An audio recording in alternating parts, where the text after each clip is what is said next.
कोई तुम्हारे हित में नहीं निकला। इतना बड़ा हिंदुस्तान कोई निकला?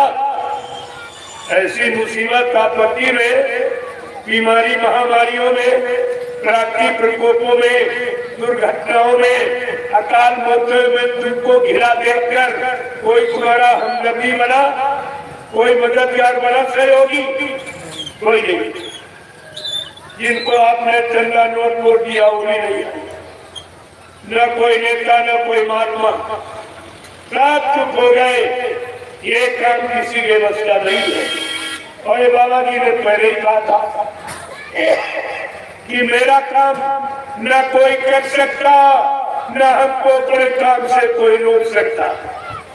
ये दोनों चैलेंज पहले ही कर लिए कि मेरा ये परिवर्तन का काम, कलयुग भगाने का, सतयुग लाने का न कोई रोक सकता और न ये काम कोई कर सकता।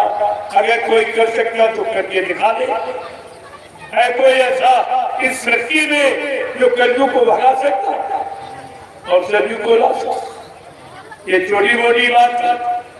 यहाँ ऋतु परिवर्तन नहीं कोई नहीं कर सकता तो युग परिवर्तन कैसे करेगा?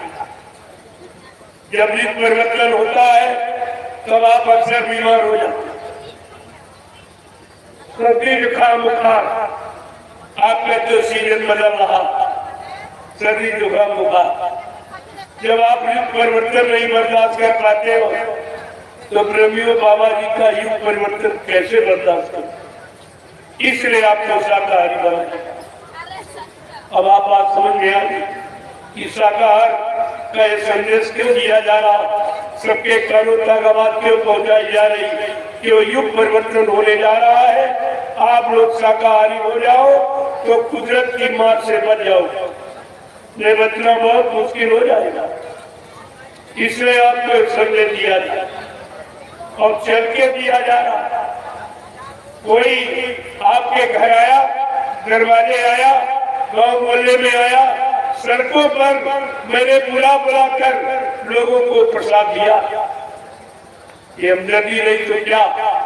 क्या ऐसी हमदर्दी और किसी ने आपके प्रति जताई है?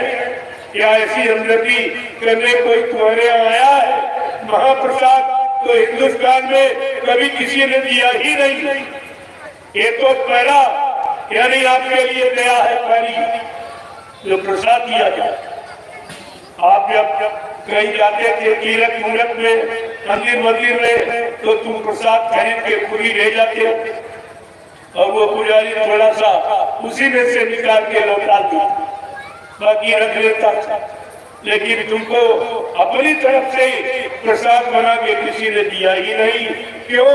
प्रसाद बनाना ये किसी के बस की बात नहीं। प्रसाद खरीदा नहीं जाता, प्रसाद बनाया जाता। जिसने अपने सद्गुरु को खुश कर लिया, उनके आदेश का पालन करके, उनके द्वारा दी हुई नाम की कमाई करके अपने सद्गुरु को जिसने प्रसन्न कर लिया, वो सद्गुरु की दुआ दिया। ये जड़ वस्तु किसी ने शामिल करके जीवों का लाभ करा सकता है। ये अधिकार उसको, इसलिए प्रसाद कोई नहीं बना, कोई भी मिलता। मैं सबके लिए कह रहा हूँ ये प्रसाद किसी के बस की बात नहीं। तभी तो आपको सच्चाई का पता चलेगा कि सच्चा कौन, झूठा कौन, असली कौन, नकली कौन। दूसरी बात, ये झंडा जो गाड़ा गया, हिंदुस्तान में सब पार्टियों के पास झंडे और जितने धर्म सब में झंडे। लेकिन मैं सबके लिए चैलेंज के साथ कहता हूँ कि कोई भी झंडा गाड़ कर ये काम कर दे जो मैं ये गुरुदेव प्रभु राम का झंडा गाड़ के काम करा रहा हूँ, ये काम करके कोई भी सृष्टि में ये कर दे कि झंडा गाड़ कर एक प्रेत आत्मा उतार दे और एक बीमारी कम कर दे, तो मैं उसकी बात मानूं। नहीं तुमको पछता के, रोके, आंसू गिरा के इनके गुरुदेव प्रभु राम के झंडे के नीचे एक दिन आना ही पड़ेगा।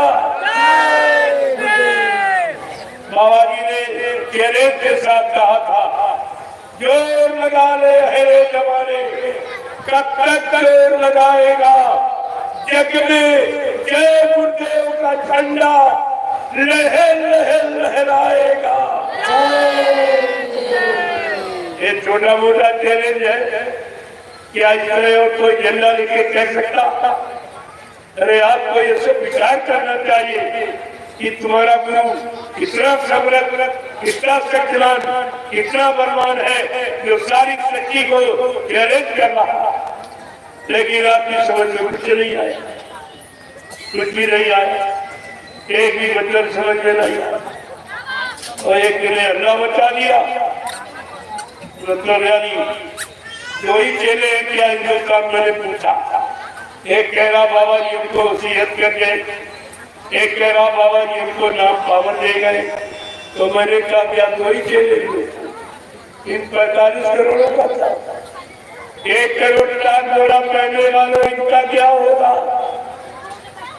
और तुम मुंह छिपाए पैरों की तरह बैठे हो।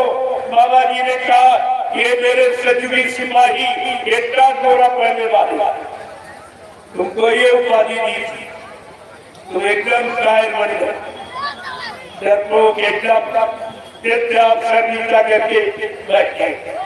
क्या मतलब निकला तुम्हारा? काट पहले घूम रहे, कहते बाबा जी मर गए। अरे काट किसने पहराया?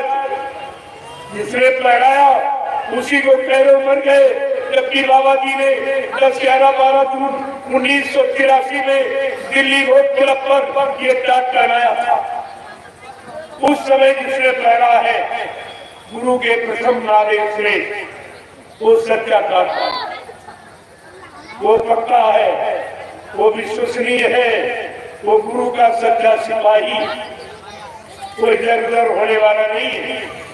जिन्होंने बीच में देखा देखी या कोई अध्यक्ष मंत्री के कहने पर कर लिया तो सब उतार दिया, या नहीं तो पहले घूम रहे और उन्हीं के पीछे भागे चले जा रहे, अपनी कोई मर्यादा नहीं। बाबा जी ने कहा था ये फकीरी भेद, ये टाटोरा मेरे आदेश से तुम इसको पहन लो, और तुम्हारे शरीर से ये जब तक नहीं उतरेगा जब तक ये अच्छी व्यवस्था नहीं आ जाएगी।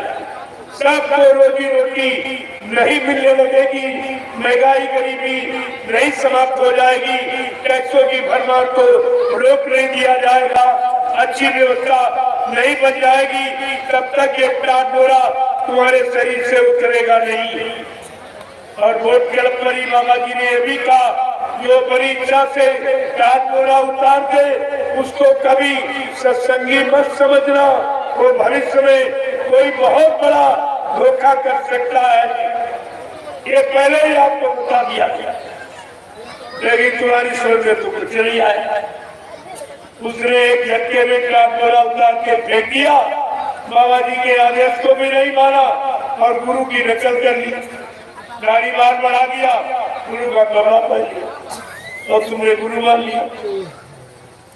ये गुरु की पहचान था, ये दाढ़ी बाल गुरु की पहचान था। अरे गुरु आप ज्ञानी है, गुरु शब्द ज्ञानी है, गुरु शब्द से नहीं है, गुरु जीवात्मा को जगाने वाला, परमात्मा से मिलाने वाला, पाप कर्मों में माफी दिलाने वाला होता। ये नकल की वक्त की नहीं, लेकिन तुम्हारी तो समझ में कुछ आया नहीं। सत्संग मतलब तुमने संभाल के रखे नहीं, मथुरा जाते रहे, भंडारे पूछते रहे, कहाँ क्या भोजन मिलेगा, इधर भाषण दिया, उधर सेवा वसूली, 60% उनको दे दी, 40% अपने जेब में डाली और घर आ गए। तुम यही करते रहे और आप भी वही कमीशन एजेंट आप भी लगे, वही आज भी लगे। तो न तब समझा था, गुरु को न समझा। उनकी समझ के बाद वो गुरु को समझने नहीं गए थे, वो अपने स्वार्थ के कारण गए थे, मान सम्मान लेने गए। और बाबा जी ने आपसे कहा भी था